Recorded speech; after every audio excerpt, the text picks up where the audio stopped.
السلام علیکم ورحمۃ اللہ وبرکاتہ۔ سیرت النبی صلی اللہ علیہ وآلہ وسلم، باب نمبر 19۔ پچھلی ویڈیو میں ہم نے باب نمبر 18 بیان کیا تھا۔ اب اس ویڈیو کا آغاز ہے باب نمبر 19 سے، جس کا عنوان ہے دین نہیں چھوڑوں گا۔ حضرت ابو بکر صدیق رضی اللہ تعالیٰ عنہ کہتے ہیں، جب میں یمن میں اپنی خریداری اور تجارتی کام کر چکا تو رخصت ہونے کے وقت اس کے پاس آیا۔ اس وقت اس نے مجھ سے کہا، میری طرف سے چند شعر سن لو جو میں نے اس نبی کی شان میں کہے ہیں۔ اس پر میں نے کہا، اچھی بات ہے، سناؤ۔ تب اس نے مجھے وہ شعر سنائے۔ اس کے بعد جب میں مکہ معظمہ پہنچا تو نبی صلی اللہ علیہ وآلہ وسلم اپنی نبوت کا اعلان کر چکے تھے۔ فوراً ہی میرے پاس قریش کے بڑے بڑے سردار آئے۔ ان میں زیادہ اہم عقبہ بن ابی معیط، شیبہ، ابو جہل اور ابو البختری تھے۔ ان لوگوں نے مجھ سے کہا، اے ابو بکر، ابو طالب کے یتیم نے دعویٰ کیا ہے کہ وہ نبی ہیں۔ اگر آپ کا انتظار نہ ہوتا تو ہم اس وقت تک صبر نہ کرتے۔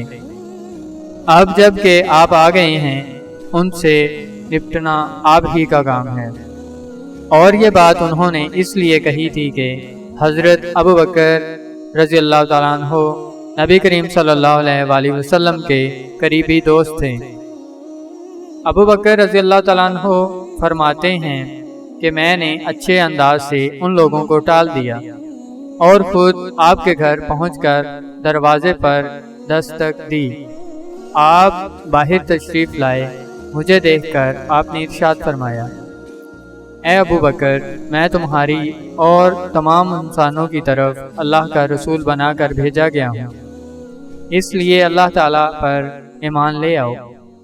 آپ کی بات سن کر میں نے کہا، آپ کے پاس اس بات کا ثبوت ہے؟ آپ نے میری بات سن کر ارشاد فرمایا، اس بوڑھے کے وہ شعر جو اس نے آپ کو سنائے تھے۔ یہ سن کر میں حیران رہ گیا اور بولا، میرے دوست، آپ کو ان کے بارے میں کس نے بتایا؟ آپ نے ارشاد فرمایا، اس عظیم فرشتے نے جو مجھ سے پہلے بھی تمام نبیوں کے پاس آتا رہا ہے۔ حضرت ابو بکر صدیق رضی اللہ تعالیٰ عنہ نے عرض کیا، اپنا ہاتھ لائیے۔ میں گواہی دیتا ہوں کہ اللہ کے سوا کوئی معبود نہیں، اور یہ کہ آپ صلی اللہ علیہ وآلہ وسلم اللہ کے رسول ہیں۔ آپ میرے ایمان لانے پر بہت خوش ہوئے، مجھے سینے سے لگایا، پھر کلمہ پڑھ کر میں آپ کے پاس سے واپس آ گیا۔ مسلمان ہونے کے بعد حضرت ابو بکر صدیق رضی اللہ تعالیٰ عنہ نے جو سب سے پہلا کام کیا وہ تھا اسلام کی تبلیغ۔ انہوں نے اپنے جاننے والوں کو اسلام کا پیغام بھیجا، انہیں اللہ اور اس کے رسول کی طرف بلایا۔ چنانچہ ان کی تبلیغ کے نتیجے میں حضرت عثمان بن عفان رضی اللہ تعالیٰ عنہ مسلمان ہوئے۔ حضرت عثمان رضی اللہ تعالیٰ عنہ کے مسلمان ہونے کی خبر ان کے چچا حکم کو ہوئی تو اس نے انہیں پکڑ لیا اور کہا،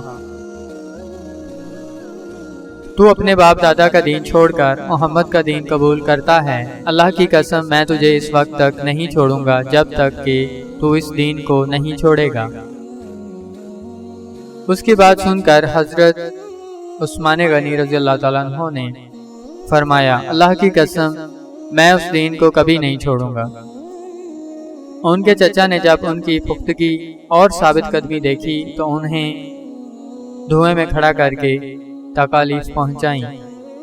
حضرت عثمان رضی اللہ تعالیٰ عنہ ثابت قدم رہے۔ حضرت عثمان رضی اللہ تعالیٰ عنہ کی فضیلت میں ایک حدیث میں آیا ہے کہ نبی کریم صلی اللہ علیہ وآلہ وسلم نے فرمایا، جنت میں ہر نبی کا ایک رفیق یعنی ساتھی ہوتا ہے، اور میرے ساتھی وہاں عثمان ابن عفان ہوں گے۔ حضرت ابو بکر صدیق رضی اللہ تعالیٰ عنہ نے اسلام کی تبلیغ جاری رکھی۔ آپ کی کوششوں سے حضرت عثمان رضی اللہ تعالیٰ عنہ کے بعد حضرت زبیر بن